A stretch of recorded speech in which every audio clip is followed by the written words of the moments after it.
Tekken 8 released to much acclaim in the early part of 2024, and it went on to be arguably the most successful fighting game of the entire year. Especially, if you compare and contrast that to Mortal Kombat. And actually, that's a perfect place of comparison here, because as you have the series director, okay, I'd imagine got to be dealing with Harada in this case, but he says marketing is a top priority when creating new fighters. We analyze the market, identified the most effective approach, and then translate it into character design. And you know why they're so successful?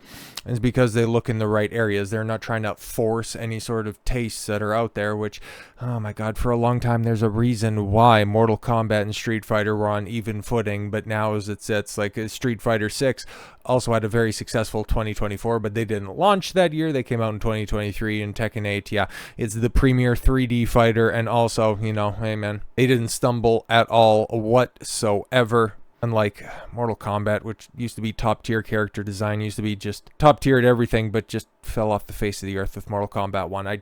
Oh my god, that still makes me angry to this very day. But yeah, let's hear from a genuine master, somebody who's navigated the field for well into 3 decades, and outside of Tekken 4, that's the one that wasn't received all that well, has just, gone on to create hit after hit after hit. And Harada also working on, I think, Soul Calibur as well, which that's another series that I loved a lot, and then it fell off, but it's not coming back anytime soon. Anyways, according to director Katsuhiro Harada, where once the Tekken series sought to create new characters based on the development team's respective appreciation for martial arts style, recent years have seen the design philosophy give way to one more focused on the concept of a market appeal.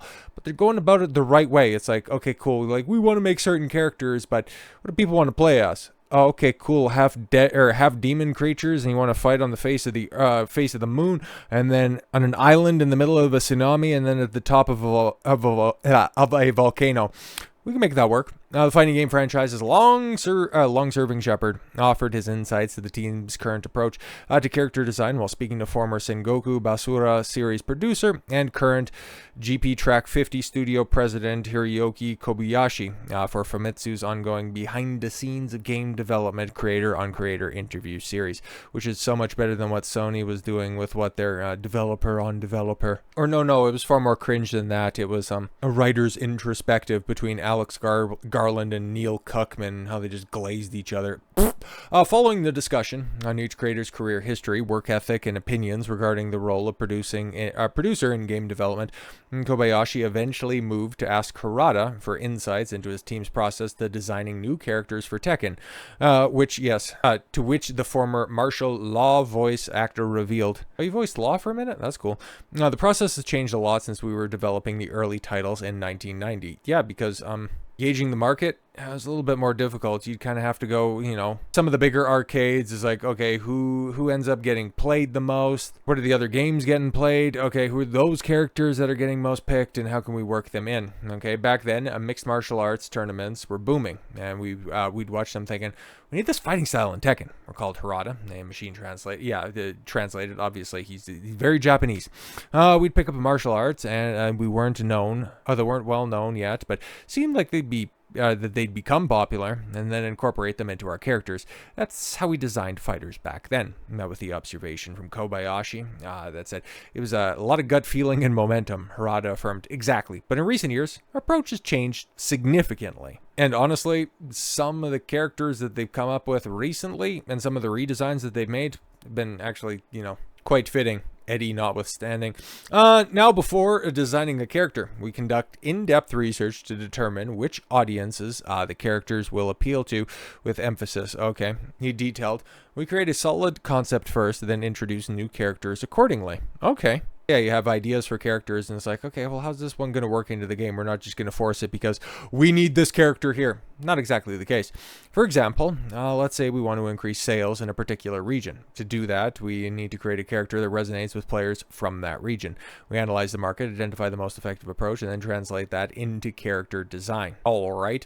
Fortunately, after 30 years in the industry, I've accumulated a vast amount of data on what different markets respond to, he added. If we want to gain traction in South America or attract new fans in a specific part of Europe, we can immediately assess what kinds of character concepts would work best for those regions. And yeah, when you take a look at the FGC and how it's grown in certain areas, what games are most popular, like a big booming audience in Southeast Asia, it's Tekken is far and away the biggest game that's down there. Now, I know a lot of them play Lars and shit like that, but, you know, but I digress. In response, Kobayashi then asserted it is an interesting approach, starting with the target market first and then designing the character to fit.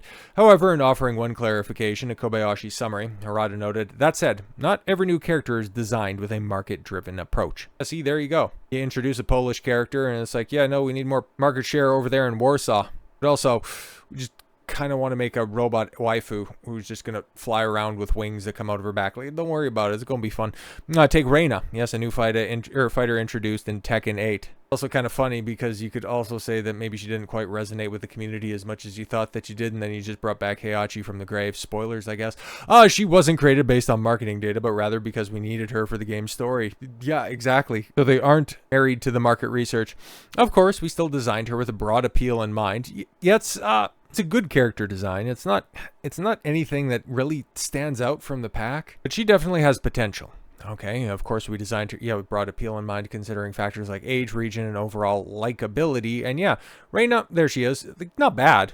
Not going to stick out the same way that Nina's going to, but of course very few people are going to be as popular in Tekken as Nina is. Anyways, at current, the next DLC fighter for Tekken 8 is Anna Williams. Oh yeah, right here. Okay, that totally makes sense. It's an interesting design for Anna. But yeah, it makes sense that she'd be coming in on that one.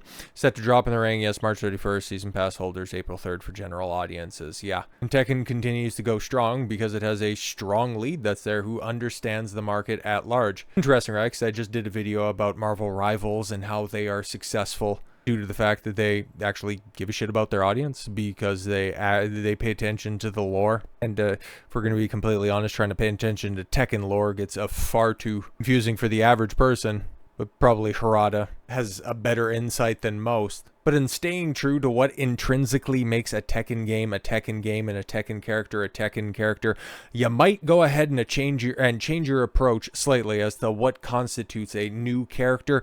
But when they resonate with an audience, when they come in and they might be as goofy and off the wall as Kuma or Panda, if they fit the tone and tenor of the game that you're making, that is all that matters. And so far, so good when it comes to Tekken. Now you just need to go back and, take a look and reassess what you're doing with Soul Calibur, and then we'll be set. Okay, can we just go ahead and make that happen? That would definitely make me happy, because I don't think Warner Brothers Games is going to be doing anything popular with Mortal Kombat anytime soon. I mean, you got a brand new movie coming out. You would think that you would want a healthy game behind it, but I digress. It's just me being upset about something that's never going to get better, and not for a while. So with all that said, thank you all very much for the gift of your time. I've been Don Consuelo. I want you to follow your gut and get after it. Take care, everyone.